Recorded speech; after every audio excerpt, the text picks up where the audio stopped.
Glória a Deus. É com muita alegria que eu estou aqui. Esse é o 4º ano que eu estou aqui, né, pastor José? 4º ano, glória a Deus. E eu tenho podido acompanhar nesses 4 anos o avanço da igreja aqui, né? O quanto a igreja tem crescido. Nós começamos, o primeiro ano que a gente vem era lá embaixo, ainda na outra rua lá, né? Depois no outro ano a gente veio, já era no outro prédio em cima. E aí no terceiro ano passado a gente veio, já era aqui, né? Já estavam aqui. Então esse ano a gente está podendo voltar aqui de novo, né? E uma alegria poder ver os irmãos. E eu estava me lembrando quando eu entrei aqui, logo que eu cheguei em Montenegro, há 5 anos atrás, o prédio estava bastante desorganizado, e aí a gente começou a organizar o prédio, começamos a arrumar tudo, né? E conseguimos instalar ar-condicionado, uma semana assim, a gente conseguiu fazer tudo, né? Instalamos ar-condicionado, naquela semana nós ganhamos um data show, nós ganhamos um notebook, estava tudo preparado, né? Aí domingo todo mundo no culto, a igreja encheu de gente, e na hora da tecnologia funcionar não se foi. E nós voltamos para as cavernas. Eu digo aqui, gente, é isso aqui, ó, que a gente né? A gente é tão cheio de tecnologia, tão cheio de coisa, né? Mas na hora que a luz se vai, acaba tudo. Nós voltamos lá para as cavernas de novo, né? Mas glória a Deus que os nossos irmãos na igreja de Atos, né? No começo da história da igreja, né? Eles se reuniam em cavernas, eles se reuniam nas casas, e eu creio que eram cultos assim, como a gente está aqui, né? A luz de vela, né? Eles usavam lá lamparinas naquele tempo, né? E Deus se manifestava de uma forma sobrenatural, né? Eu tenho no meu coração que nessa noite aqui, eu tenho uma expectativa. Eu tenho uma expectativa que o Senhor vai se manifestar aqui como naqueles dias. Glória a Deus. Naqueles dias o culto estava acontecendo assim, de repente um milagre, de repente uma cura, de repente assim uma acontecendo. É com essa expectativa que nós temos que vir para um lugar como esse. Amém? Eu creio que muitos dos irmãos fizeram um grande sacrifício para estar aqui nessa noite. Alguns deixaram até a casa lá com água que deve ter entrado, sei lá se tem alguém nessa condição aqui, né? Mas a gente chegou aqui e tinha como que se tivesse dado uma grande enxurrada aqui, as ruas cheias de terra, tudo, né? Então eu creio que foi difícil para alguns irmãos estarem aqui nessa noite, mas eu quero dizer uma coisa para você que está aqui nessa noite: ninguém que vem a buscar do Senhor volte de mão vazia. Diga para alguém que está do lado, pode ficar tranquilo, irmão, diga para ele. Profetiza sobre a vida dele, você vai sair daqui nessa noite abençoado pelo Senhor. Amém? A Bíblia diz que Deus ele é galardoador daqueles que o buscam. E a alegria do Senhor é a nossa força. Amém. Quando nós buscamos ao Senhor de todo o nosso coração, nós provocamos a alegria do Senhor. Então nós provocamos a alegria do Senhor, Ele nos fortalece. Amém, irmão? Amém? Glória a Deus. Eu cheguei aqui cheio de coisas, de ideias para pregar, né? Mas eu senti no meu espírito aqui de pregar uma palavra, uma outra palavra aqui. Me permite, pastor? Me permite? A gente tá começando um novo ano, né?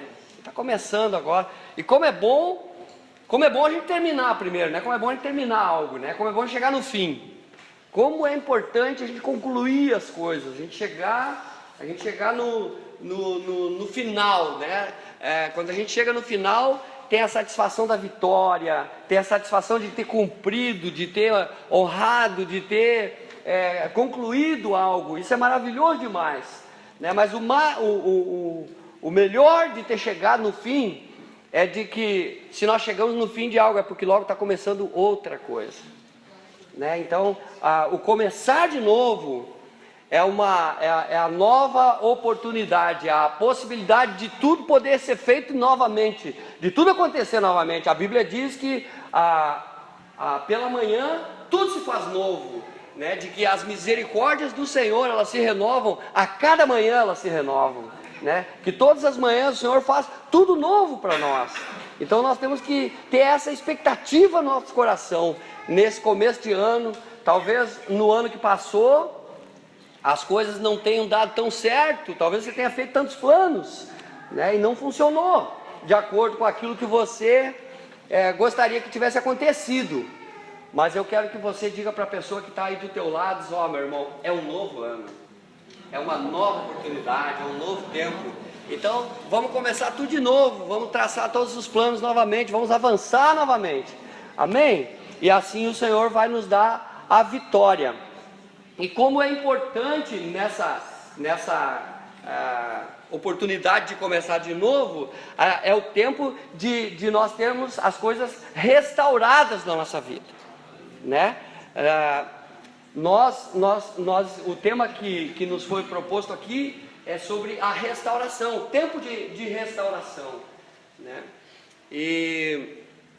E a palavra que me tinha sido dada, o texto base dessa palavra, né, é 1 Crônicas 4:10, que fala sobre a oração de Jabes, né? A oração de Jabes é um texto pequeno, mas é uma oração que ela tem ali quatro tópicos, 4 pontos, né, muito importantes. Mas na verdade, o que Jabes fez? Ele clamou, né? E sempre que a gente clama, sempre que a gente ora a Deus com fé, Deus sempre nos responde. E a Bíblia diz ali naquela passagem de 1 Crônicas 4, versículo 10, de que Deus ouviu a oração de Jabes e o abençoou, né? Então esse tema restauração, ele é um tema muito, muito rico, tem muita coisa para se falar a respeito de restauração.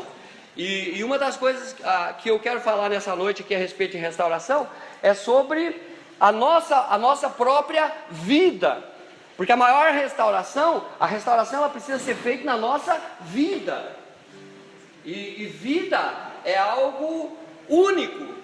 Nós nascemos uma vez, nós temos uma vida só, e nós temos uma oportunidade só. Então nós temos que ter o cuidado com o que nós fazemos, nós temos que ter o cuidado com o que nos envolvemos, nós temos que ter o cuidado aonde que nós estamos indo, o que nós estamos fazendo. Então, numa noite como essa, é muito importante você ter consciência de por que você está aqui, de você saber qual é a razão pela qual você deixou sua casa com chuva, você saiu por aí e veio para um lugar como esse, está aqui, sem luz, sem ventilador, sem um ar-condicionado, sem nada. Qual é o motivo que te traz a um lugar como esse? Você precisa ter a consciência de por que você está buscando a Deus, qual é o motivo, o que te leva a ler a Bíblia, o que te leva a congregar, o que te leva a sentir essa necessidade de ter que falar desse amor para as pessoas, o que te leva a fazer, a pregar o Evangelho, o que te leva a orar, o que te leva a buscar a Deus intensamente. Qual é o motivo disso tudo? O motivo disso tudo é de que nós fomos criados não para sofrer, nós fomos criados não para adoecer, nós fomos criados não para envelhecer, nós fomos criados para termos uma vida na presença de Deus, cheios do Espírito Santo. Mas isso nos foi roubado, isso nos foi tirado. E o que nos leva a vir a um lugar como esse, o que nos leva a buscar Deus dessa forma, é esta sede da restauração, é esse desejo de ser restaurado novamente nessas coisas. Muitas pessoas, elas buscam uma restauração em perdas de coisas materiais, mas a maior restauração que nós precisamos ter é no nosso espírito. Por quê? Porque nos foi roubado a vida plena que nós tínhamos com Deus, quando da criação do homem por Deus. E o motivo pelo qual Jesus veio a esse mundo, ele veio para buscar e salvar o que estava perdido. Então Jesus, ele é o restaurador, ele é o salvador, ele é aquele que veio para devolver para nós aquela vida que havia sido roubada de nós lá no Éden. Amém, irmão? Amém? Então essa é a restauração. E como que é importante nessa caminhada a gente ter pessoas, a gente encontrar pessoas que falam desse amor para nós. Quantos estão aqui que são fruto de oração, se não todos? De que alguém que pagou um preço, de alguém que intercedeu por você, de alguém que dedicou tempo, recursos, indo atrás de você para falar desse amor para você, alguém que se importou com você, alguém que se interessou por você. Como é importante nós termos pessoas que se importam conosco, como é importante nós termos amigos. Diga para a pessoa que está ao teu lado, como é importante ter amigos.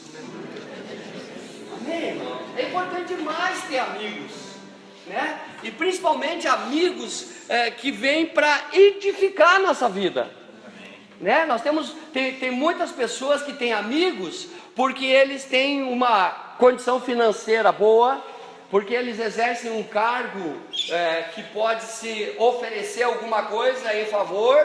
Tem muitas pessoas que têm amigos porque as pessoas têm vínculos com ela, né? Eu descobri isso a duras penas. Tem muitas pessoas que dizem: não, eu não vou para a igreja, não posso deixar os meus amigos, eu tenho muitos amigos. E aí essa pessoa vai para as festas, e ali na festa ela está cheia de amigos, mas na verdade, quando ela conhece a verdade, quando ela conhece o Evangelho, ela vai ver que na verdade ela não tinha amigos, na verdade ela tinha alguns vínculos com essas pessoas. E à medida que a gente vem para Jesus, e a gente começa a ter isso clareado, a gente começa a ter entendimento de quem é Jesus, e do propósito dele para as nossas vidas, a gente começa a entender que na verdade, o que nos prendia aquelas pessoas a quem nós achávamos que eram nossas amigas, eram vínculos que nós tínhamos. Por exemplo, pessoas usuárias de droga, as pessoas que fumavam maconha e que tinham lá os seus amigos do baseado, né? E aí se converteram, vieram para Jesus, e aqueles caras vazaram fora, sumiram todo mundo. Por que eles foram embora? Eles não eram teu amigo? Mas o que aconteceu? Rompeu-se o vínculo. O que você tinha com ele? Não era uma amizade, você tinha um vínculo, a droga. No momento em que você parou de usar aquela droga, rompeu-se o vínculo, então não tem mais nenhum significado, você não significa nada para eles. Assim como aqueles que bebem cerveja, assim como aqueles, nós temos os companheiros da festa. No momento que você para, eu lembro quando eu me converti, nossa, né? Não participava mais das festas. Eu ia, mas eu não participava mais daquelas beberagens, era terrível, nós nos destruíamos, era uma autodestruição. E eu parei com aquele negócio, então eu rompi o vínculo. Quando eu chegava em Santa Maria, eu sou natural de lá, né? As pessoas fugiam de mim depois que eu me converti. Antes eu chegava lá, eles me ligavam: Giovanni, vem pra cá, pega o violão, vamos embora, tá tudo pronto aqui, já tem carne, já tem cerveja, tá tudo aqui. Eu era o primeiro a chegar, eu era o último a sair, e alegrava todo mundo, era um palhaço, né? Mas aí quando eu rompi o vínculo, todo mundo sumiu, não é? O que houve? Né? Na verdade, o que eu tinha com eles? Um vínculo, né? Então, avalie as suas amizades. Avalie as suas amizades, né? Tem amigos que, na verdade, você tem alguns vínculos com ele. Rompa os vínculos e você vai ver quantos amigos de verdade vão ficar, né? Mas o maravilhoso é que a Bíblia narra de amizades profundas, de amizades verdadeiras, né? Eu quero ler um texto aqui que está em Marcos, no capítulo 2, a partir do versículo 1, vai ser difícil para você ler aí, então eu leio aqui. Diz assim: a Bíblia. Alguns dias depois, entrou outra vez em Cafarnaum e soube-se que estava em casa. E logo se ajuntaram tantos que nem ainda nos lugares junto à porta cabiam, e anunciava-lhes a palavra. E vieram ter com ele, conduzindo um paralítico trazido por 4 homens, e não podendo aproximar-se dele por causa da multidão, descobriram o telhado onde estava, fazendo um buraco, e baixaram o leito em que jazia o doente. E Jesus, vendo a fé deles, disse ao paralítico: filho, perdoados estão os teus pecados. Estava ali assentados alguns dos escribas que arrazoavam em seus corações: por que profere estes assim blasfêmias? Quem pode perdoar pecados senão Deus?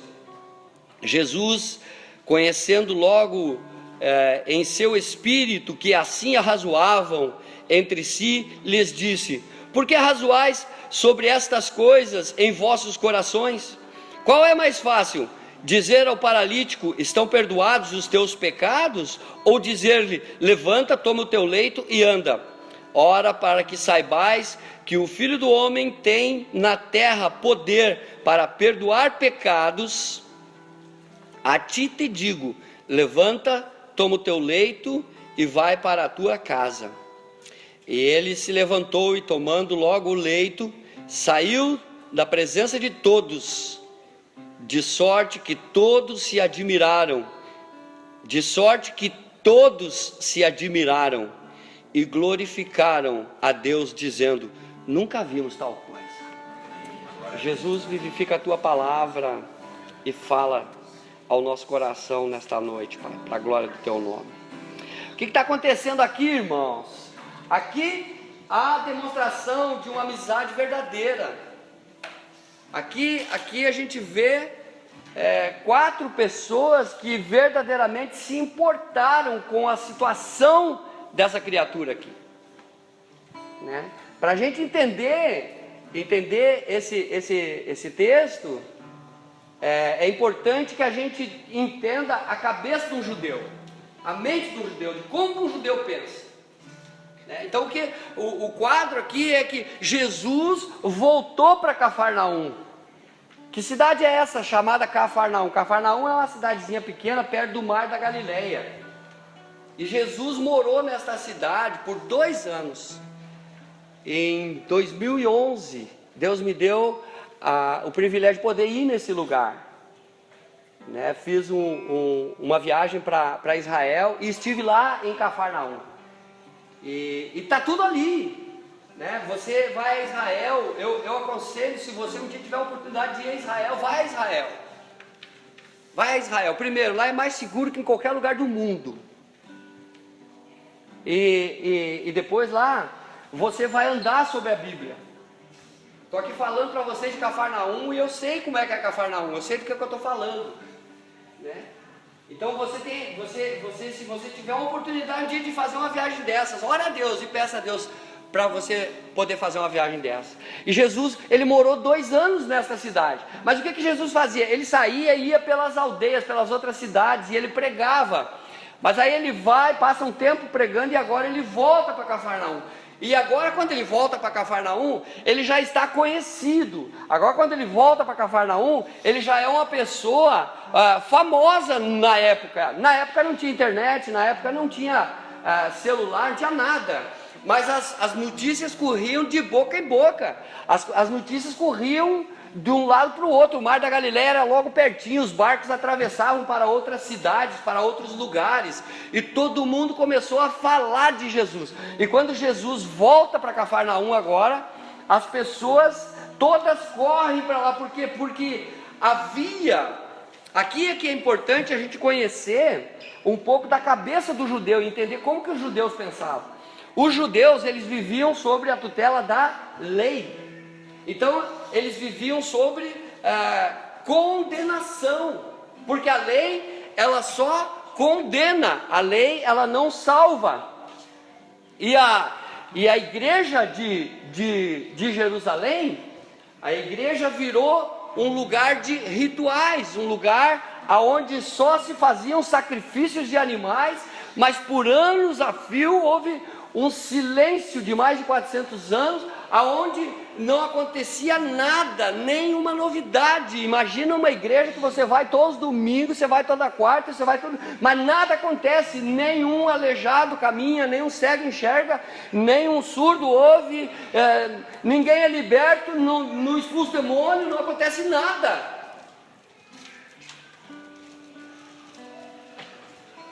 E aí é aqui nesse contexto que Jesus entra. Então, para o judeu, aquele aleijado que estava ali na presença de Jesus, agora nessa casa, né, Jesus está lá pregando, como a gente estivesse aqui pregando, cheio de gente, não tinha mais lugar para entrar, os caras abriram o teto da casa e largaram o cara numa maca. Mas para as pessoas que estavam ali naquele lugar, todos eles eram judeus. E para os judeus que estavam ali naquele lugar, aquela pessoa que estava naquela maca, ele estava ali porque ele merecia estar ali. Porque na concepção deles, aquela pessoa pecou, ou os pais dele pecaram. E ele está naquela maca porque ele foi um mau judeu. Então a lei o condenou. Naquela época a lei, ela era olho por olho, dente por dente, dedo por dedo, vida por vida. Era exatamente isso. Por exemplo, se uma pessoa numa briga ela arrancasse uma mão fora, o seu familiar podia ir lá e arrancar a mão dele. Era o que a lei mandava. Não era para arrancar o pé, não era para arrancar o pescoço, não era para arrancar nada. A mão podia arrancar. Se quebrava um dente, podia ir lá e quebrar outro dente do cara lá. E assim era a vida também. Se matava uma pessoa, podia vir um da família ir lá e vingar o sangue, matar aquela pessoa. Aí tem todo um outro contexto de cidades de refúgio, os lugares onde as pessoas podiam se refugiar, né? Mas o contexto judaico era esse. Então aquela pessoa que estava ali naquela maca, para aqueles judeus que estavam ali vendo Jesus, eles entendem que aquela pessoa que está ali, ela está ali porque ela precisa estar ali, ela merece estar ali, porque ela foi um mau judeu. Havia sobre ele também maldições hereditárias, e ele tinha que permanecer naquele lugar. E pela lei, por eles, não havia perdão, não tinha como ele sair dali. Por quê? Porque eles não conheciam a graça. Eles viviam sob a tutela da lei. E todos nós que não conhecíamos a Jesus, antes de estarmos num lugar como esse, nós estávamos exatamente assim, condenados à morte. Não éramos conhecedores da graça. A graça nos libertou. Você pode glorificar Deus por isso? Você pode glorificar Deus por isso? Então, a Bíblia diz que Jesus estava ali pregando. Jesus estava ali pregando. E o que Jesus estava pregando naquele lugar? Eu fiquei pensando nisso, mas o que Jesus pregava? Né? Jesus pregava o Evangelho de Marcos, o Evangelho de Mateus, o Evangelho de Lucas, o Evangelho de João, as cartas paulinas? Não! Não, por quê? Porque Jesus, ele era o próprio Evangelho. Ele era o Evangelho personificado. Na verdade, ele era o Evangelho em ação naquele lugar. Poderoso demais isso, né? Ele era o próprio Evangelho. Os atos dele ali é o que nós pregamos hoje. Então ali estava sendo escrito isso que nós estamos vendo hoje, 2000 anos depois. Olha que coisa poderosa. Só que sabe o que é mais poderoso? Que o mesmo efeito que teve naquele dia tem hoje, se você crer. Porque pela fé, a Bíblia diz que se você crer, você vai ver a glória de Deus. Amém? Se você crer, você vai fazer as mesmas obras que ele fez e maiores do que essas ainda você pode fazer. Então não há nada impossível, tudo é possível para aquele que crê. Amém. Amém? E aí então, o que Jesus está pregando, pastor, naquele lugar? O que Jesus pregava? Jesus pregava o Velho Testamento. E por que Jesus pregava o Velho Testamento? Porque o Velho Testamento, tudo que está no Velho Testamento, ele aponta para ele, para Jesus. Tudo tudo que está lá no Velho Testamento, você começa a ver lá no começo, lá em Gênesis. Vocês têm um mestre da palavra aqui, né? E você sabe do que eu estou falando aqui. Eu acredito que ele dá aulas para vocês aqui dessas áreas, né? Mas é maravilhoso demais da gente ver que tudo isso que está lá apontava para ele. E o que ele está fazendo naquele lugar? Ele está tentando, ele está pregando, falando para aquelas pessoas, falando daqueles textos que estavam lá, dos quais eles tinham acesso, eles tinham conhecimento. E quem estava ali vendo ele pregar? Os escribas dos fariseus. E quem eram os escribas? Os escribas eram aqueles que conservavam a lei, a palavra na íntegra, para passar de geração para geração, sem adulteração. Então, eles eram conhecedores profundos daquilo que Jesus estava falando, só que acontecia o quê? Eles não tinham revelação. Diga para o irmão que está ao teu lado: graças a Deus hoje você tem o Espírito Santo, que te dá revelação, que te dá entendimento, que te faz ver o que ninguém vê, que te faz ouvir o que ninguém ouve, que faz você sentir no seu coração alegrias que ninguém pode sentir. Você tem vida no Espírito, coisas que essas pessoas não tinham. Eles conheciam a letra, né? Mas então o que eles estão fazendo ali? Eles estão ali para analisar, eles estão ali para achar um defeito em Jesus, para achar um probleminha em Jesus. Ele dá um erro aqui. Esse cara ele está querendo acabar com a nossa religião, ele está querendo acabar com o judaísmo aqui, mas nós vamos acabar com ele antes disso. Então eles ficavam na espreita, procurando uma oportunidade para fisgar Jesus, para pegar Jesus pela palavra. E Jesus está ali tentando de todas as formas mostrar para eles que ele é Jesus. Ele está tentando provar para eles que ele era o Filho de Deus, que ele era o Cordeiro Santo que tira o pecado do mundo. Interessante que tudo aquilo que estava escrito no Velho Testamento, todos aqueles sacrifícios, tudo aquilo lá apontava exatamente para ele. E os caras eram exímios nisso, eles eram doutores nisso. E aí está aquele contexto todo ali, os judeus estão todos ali olhando para aquele aleijado, está todo mundo numa expectativa do o que esse cara vai fazer. E aí o que Jesus diz? A primeira coisa que ele fala: filho, perdoados estão os teus pecados. Olha a sabedoria de Jesus. Ele poderia ter dito para o cara: levanta, toma o teu leito e vai. Poderia ou não poderia ter dito de primeira? Mas o que Jesus fazia? Jesus ensinava, e ensinava em amor. Jesus, ele era a expressão mais latente, mais viva do amor. Jesus, ele andava pelos lugares e ele se compadecia das multidões. E ele olhava para elas e via elas como ovelhas que não tinham pastores. Ele sentia uma tristeza no seu coração de ver o homem na situação em que o homem se encontrava. Por quê? Porque ele estava lá quando Deus criou o homem, a sua imagem conforme a sua semelhança. E ele viu o propósito para o qual o homem foi criado. E agora ele vê o homem naquela miséria, naquela situação em que ele se encontrava ali. Eu creio que hoje, da mesma forma, ele continua olhando para as multidões e sentindo compaixão no seu coração. Eu acho que é esse sentimento pelo Espírito de Deus que nos leva a pregar as multidões, que nos leva a abrir mão de tudo que temos para servir a Deus de todo o nosso coração, buscando de todas as formas tirar as pessoas deste lugar. E é isso que precisa mover você, é isso que precisa mover o seu coração, é isso que precisa mover o seu espírito. Você está aqui hoje no 4º dia do ano, nós estamos começando o ano, você está numa igreja onde você tem a oportunidade de falar do amor de Jesus, de trazer as pessoas para esse lugar, ou sei lá, vocês têm células aqui, pastor?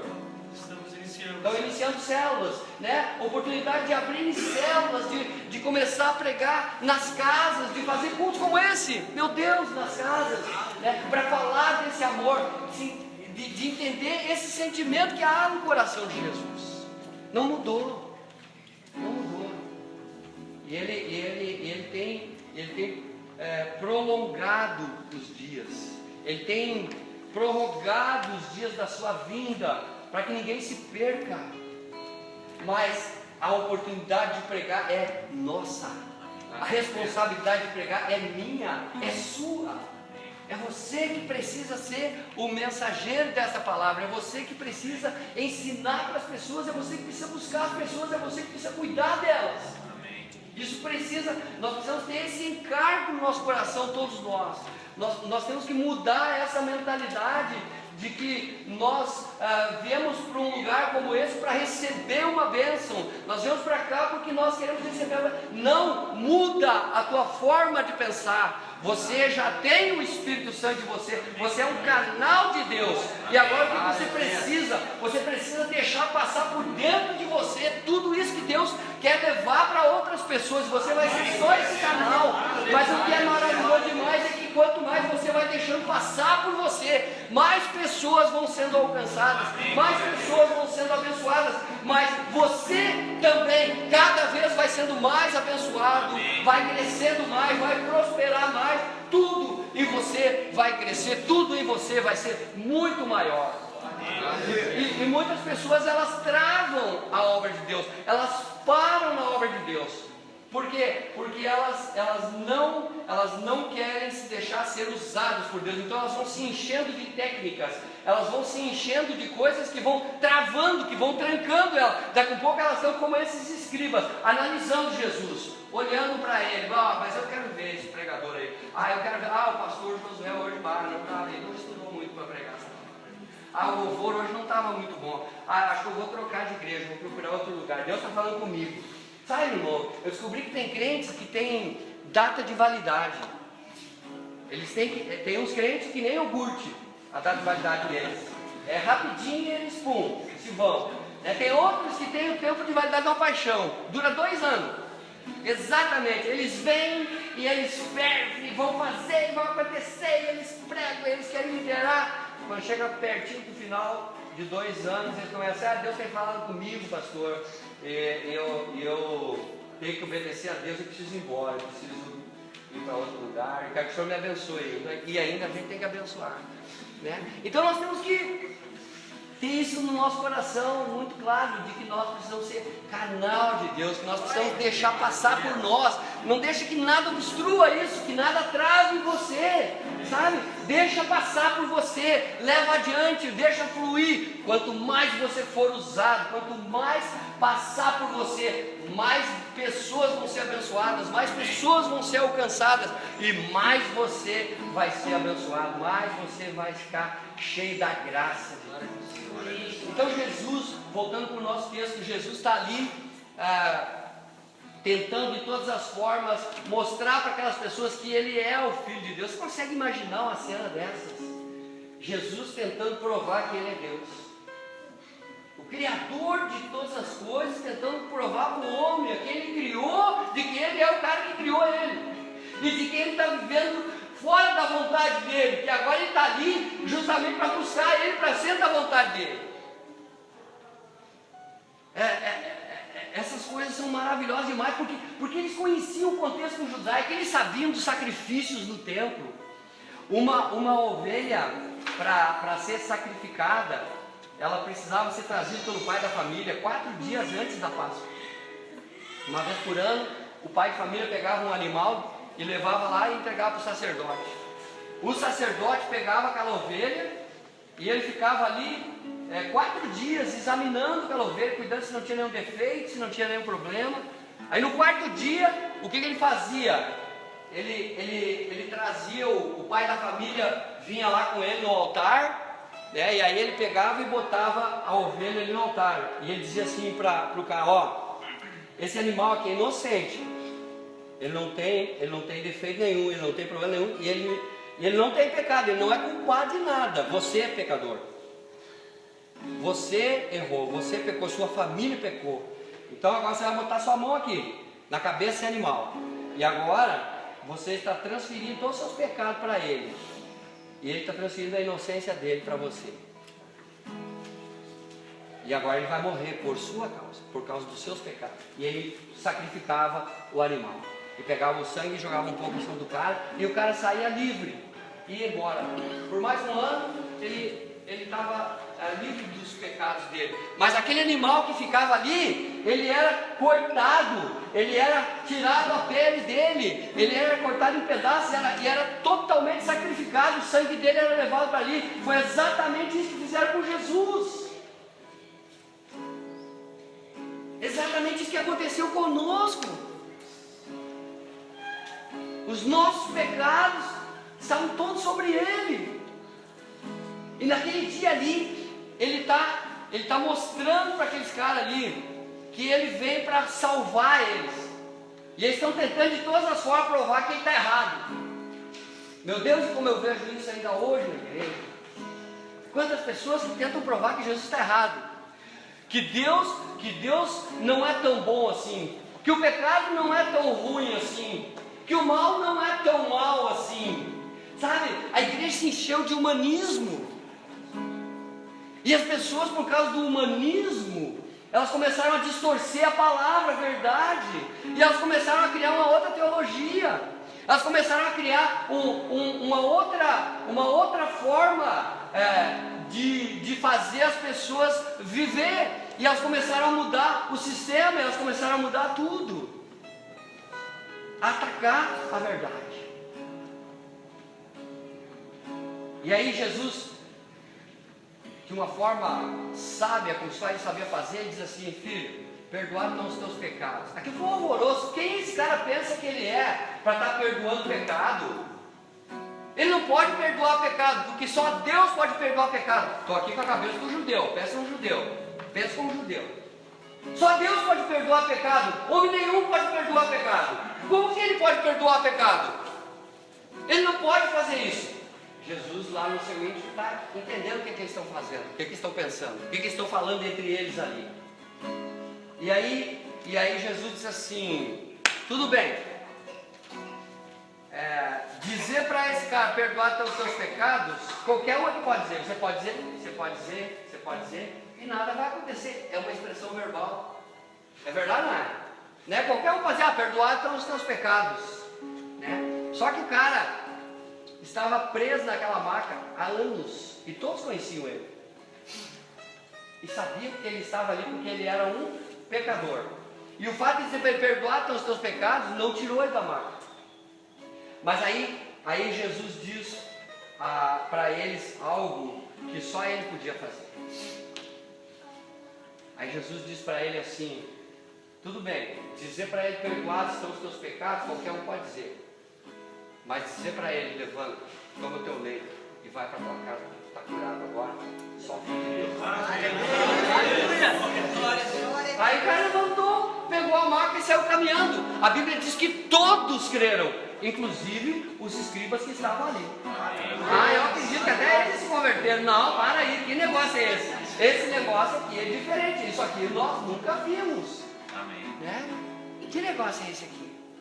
Mas sabe o que é? O que é mais poderoso aqui, meus irmãos?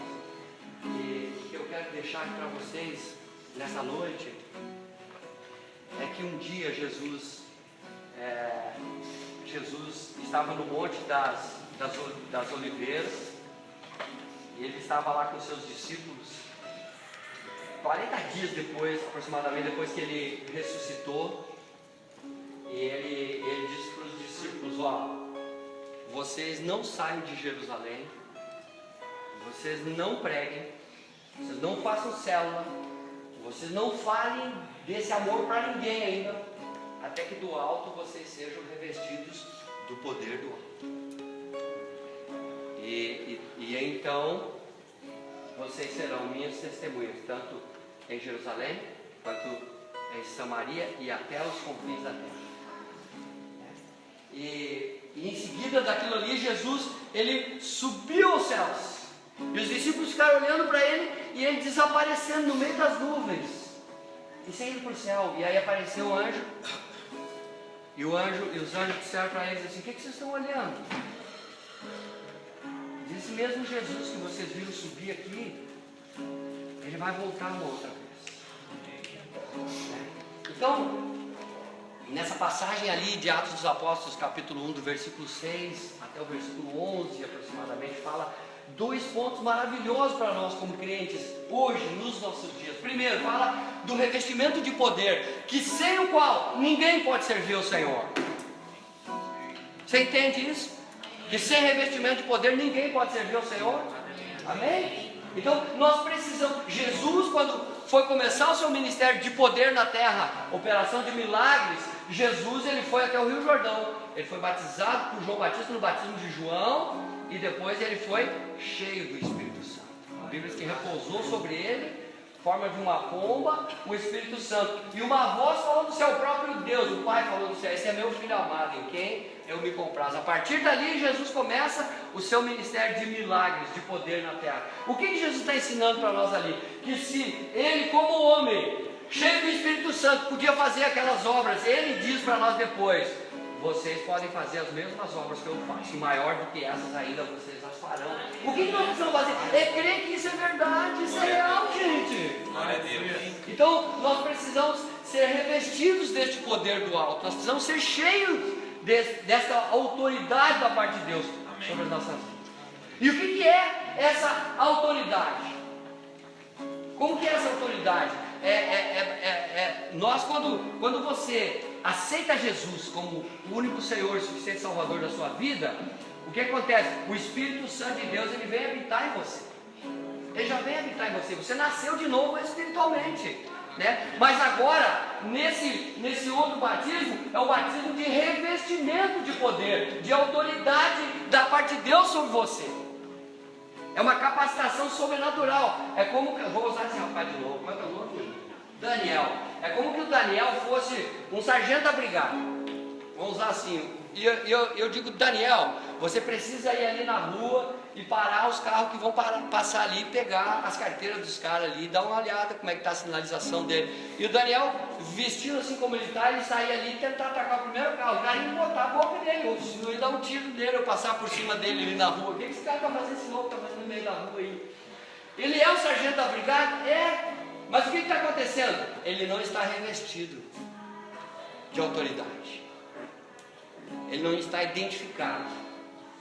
E o revestimento de poder, o que é? É ele voltar aqui dentro e botar a farda dele, botar a arma dele na cintura, né? Botar a cobertura dele, e agora ele chega lá na rua. O primeiro carro que vem, ele faz só que assim, ó, o cara já para, e já é capaz de você pegar as mãos na cabeça. O que está acontecendo aqui? Mas é o mesmo cara, é o mesmo cara, mas o que aconteceu? Agora ele está revestido de autoridade. Ele está apto para fazer, para executar aquele serviço, e as pessoas não vão ver o Daniel, eles vão ver a autoridade que está sobre ele. É assim que você vai fazer uma obra maravilhosa para Deus nessa terra. Amém? É assim que você vai mudar. Obrigado, meu filho. É assim que você vai mudar a história dessa cidade. É assim que esse lugar logo vai ficar pequeno, e você não tem que sair desesperado atrás de um lugar maior. Você entender isso, de que há sobre vocês já liberado uma autoridade da parte de Deus, para que vocês possam entrar pelos valados, para que vocês possam ir pelos vales, pelas montanhas, em todos os lugares, pregando o Evangelho. Os discípulos de Jesus, após serem batizados no Espírito Santo, eles pregaram o Evangelho. Eles saíram e Deus começou a usar eles de uma forma sobrenatural, operando milagres. Chegou um ponto em que as pessoas traziam os doentes em padiolas e botavam enfileirados nas ruas, para que quando Pedro passasse, a sombra dele pegasse nas pessoas, as pessoas iam levantando curadas. Então, e isso é só pelo poder de Deus. É só pelo poder de Deus. Mas também tem uma igreja ali em Atos dos Apóstolos, no capítulo 4, depois que Pedro e João saem da cadeia, por estarem pregando o Evangelho, são presos e liberam eles. Eles voltam, e aí o que acontece? Aquela igreja começa a orar. Aquela igreja começa a orar, começa a clamar, eles estão clamando, Senhor, nos dá uma casa nova, Senhor, nesse ano de 2017, nos dá um carro novo, Senhor, nesse 2017, eu preciso de um emprego novo, Senhor, eu preciso de uma mudança na minha vida, Senhor, eu preciso de uma namorada nova, eu preciso mudar tudo na minha vida, Senhor. Era essa a oração deles? Não era essa a oração. Você lê lá em Atos dos Apóstolos, capítulo 4, versículo 39 em diante, 49 em diante, 39, 29, e os discípulos estão ali clamando, orando, e eles estão pedindo: Senhor, enche-nos de sabedoria, enche-nos do teu Espírito, para que nós possamos pregar o Evangelho. Sabe o que eles estavam pedindo na verdade, irmãos? Eles estavam pedindo revestimento de poder, eles estavam pedindo sabedoria de Deus para poder morrer pelo Evangelho, porque eles sabiam que naqueles dias quem pregasse o Evangelho ia morrer pelo Evangelho. E a Bíblia diz que enquanto eles estavam orando naquele lugar, o chão começou a tremer. Aleluia. Todos eles foram cheios do Espírito Santo. Aleluia. E logo eles oravam nos lugares e pregavam o Evangelho com ousadia. Sabe o que eu quero dizer para você, irmão? É necessário orar. E que vocês precisam orar até o chão tremer. Amém. Nós precisamos orar com intensidade, buscar de Deus de todo o coração mesmo, até o chão tremer. Está faltando muito disso. As pessoas têm orações muito paliativas, elas são muito rasas, elas não se aprofundam mais nas coisas, desistem muito fácil das coisas. É muito fácil desistir, é muito fácil, é um desânimo total, qualquer coisinha, as pessoas já estão pensando em abandonar tudo, em abrir mão de tudo, ninguém tem perseverança, ninguém persevera mais. Meu Deus, como faz falta aqueles homens, aquelas mulheres que envelheciam nos prédios, passaram tudo que era temporal, passaram tudo que era guerra, mas prevaleceram. Pastores passaram, obreiros passaram, todo mundo passou, mas estão lá, permaneceram. Eu lembro aqui do pastor da igreja de Lagoinha, lá de Belo Horizonte. Aquele pastor lá, aquela igreja lá, está lá há mais de 40 anos, o pastor Márcio Valadão. E passou tudo que é temporal, ele está lá fazendo a mesma coisa. Há mais de 40 anos. E aquela igreja só cresce, só cresce, só cresce. Você chega em Belo Horizonte e pergunta para o engraxate: quem é o pastor Márcio Valadão? Que todo mundo conhece. Pergunta para o governador do estado, pergunta para um deputado, pergunta para qualquer autoridade da cidade. Ele se tornou uma personalidade naquela cidade, uma entidade naquela cidade, uma instituição. Sabe por quê? Porque ele permaneceu, ele prevaleceu. Ele tem orado, tem profetizado. Me vem à mente esse homem. Tem tantos outros, né? Tem tantos outros que têm permanecido, prevalecido. Amém, irmão? Amém? Eu quero que você fique com essa palavra no seu coração. Sabe? Esse é um ano que está começando, né? Esse é o 4º dia. Muitos outros vão vir pregar aqui. Eu tenho certeza que palavras tremendas, maravilhosas. Não perco nada disso. Anota, escreve, mas não esquece disso. Não esquece disso. Sabe? Seja cheio do Espírito Santo de Deus. Seja cheio de autoridade. Seja vaso de Deus, seja usado. Deixa Deus te usar. Deixa Deus te usar. Não tenha vergonha. Não tenha, uma coisa me disse. Não é uma coisa, é o Espírito Santo. Está dentro de você, está no teu coração. Quando a Bíblia fala de coração, está falando do Espírito Santo, é aonde ele habita. Quando você conseguir identificar isso dentro de você, você vai começar a orar no Espírito. Sabe? A Bíblia diz que nós precisamos edificar a nossa santíssima fé. Como? Orando em todo tempo, no Espírito Santo. Existe uma fé que ela é natural. Uma fé para que você creia o que é certo, o que é errado, o que é bom, o que é mal. Existe uma fé que é gerada pela palavra para que você se converta e nasça de novo. Mas existe uma fé que é para a edificação do seu espírito, da sua santíssima fé. É quando você ora em outras línguas, isso é uma arma que Deus nos deu. E você está lá no seu serviço, você está lá, Você está se revestindo. Sabe o que acontece? Você identificou onde o Espírito está em você. Então o seu Espírito ora de fato. Não passa pelo crivo da sua mente. Mas quando você está orando em Espírito, você está sendo fortalecido. Coisas sobrenaturais estão sendo acrescentadas. Você está sendo fortalecido por Deus. Batalhas que você ia ter que enfrentar daqui 1 mês, daqui 2 meses com seus filhos, no seu trabalho, o Senhor já está indo lá na frente, já está desembaraçando tudo, está transformando tudo. Glória a Deus. E você continua lá trabalhando, está dirigindo, está lá lavando louça, está lavando roupa lá, em todo lugar. Sabe o que vai acontecer? Você vai transformar o seu lugar de trabalho no seu púlpito. Muitas vezes as pessoas querem vir pregar aqui na igreja. Oh, pastor, preciso de uma oportunidade. Vão embora, bravo, porque o pastor não dá uma oportunidade. Você tem a oportunidade de pregar todos os dias. Você tem um púlpito que é só seu. Lá no seu trabalho. Usa, transforma. Você trabalha na loja, transforma o seu lugar de trabalho lá no teu púlpito. É ali que você vai pregar. Eu trabalhava com tacógrafos. Trabalhava na Bosch, lá em Bento Gonçalves. Eu tinha um setor que era meu lá, fechadinho. E aí chegava o caminhão lá, o caminhoneiro. Eu ia lá no caminhão dele, tirava o tacógrafo, vinha, botava na mesinha lá para testar, chamava o motorista comigo. Vem cá comigo, entra aqui para te ver o que tem o teu tacógrafo. E enquanto eu estava desmontando o tacógrafo dele ali, ele começava, tá difícil, né? Tá difícil. Eu digo, eu sei que tá difícil. Mas ó, tem solução. Eu puxava no Novo Testamento, pensando na minha gaveta, meu pai dizia, vai vendo aqui. E eu ali arrumando o tacógrafo dele. Quando terminava de arrumar o tacógrafo, ele orava, aceitava Jesus, eu orava, eu pagava. Então faça isso. Amém? Vamos colocar de pé? Meu Deus, foi a hora, pastor. Vai ser assim com você nesse ano de 2017. Você vai ser um transformador de ambiente. Aleluia. Você vai ser a luz que vai resplandecer nas trevas. Treva é ausência de luz. E aonde você entrar, as trevas vão se dissipar. Amém.